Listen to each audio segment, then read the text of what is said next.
Hello, नमस्कार. तंत्रमंत्र विद्या माझा एक आणखी अनुभव. ऑफिसमधून मी घरी यायला निघालेले होते. त्यावेळेस गाडीचं खडखड खडखड असा आवाज आला आणि गाडी मी रस्त्याच्या कडेला घ्यायला सुरुवात करणार होते. तेवढ्यात मरगड माझ्या पुढच्या चाकाच्या खाली आलं आणि मी रस्त्यात फेकली गेली आणि गाडी कडेला. मागून गाडी येत होती. लोकांनी गाडी ती थांबवली, ॲक्सिडेंट झाला म्हणून सांगितलं. मग मला बाजूला घेतलं आणि तर बसवलं तिथे. पाणी-बिणी दिलं त्यांनी मला.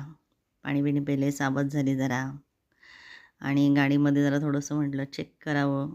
मी पाकीट ठेवल्यासारखं वाटलं होतं मला माझ्या खिशामध्ये, पण पाकीट तर डिकीमध्ये होतं. त्याला म्हटलं काही नाही, मी पडली कशी काय? घसरली तर तिथल्या तिथं घसरली पाहिजे. मी कडेला गाडी घेत होते तेव्हा. फेकली गेलेली होती अक्षरशः तिकडे आणि पाय माझा वर होता.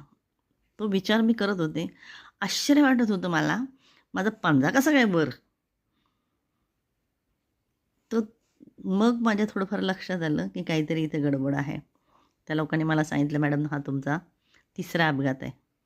तुमच्या आधी दोघांचा अपघात तिथे झालेला होता, त्या लोकेशनला झालेला होता. ठीक आहे, मी नॉर्मल झाले. मरगड उचललं, पायापाशी ठेवलं, गाडी पुन्हा घेऊन घरी आले. घरी आले आणि पहिल्यांदा कपडे काढून पूर्णपणे मला स्वतःला चेक केलं. रस्त्याने तो विचार करत होते ते, मी कशी पडली काय झालेलं असेल, काय प्रकार झालेला असेल, कशी काय मी ते रस्त्यातच पडली आणि गाडी बाजूला आहे आणि मांडीला कसं काय लागलेलं आहे. म्हणजे थोडंसं मला हे काहीतरी वेगळंच वाटलं की काहीतरी गडबड आहे.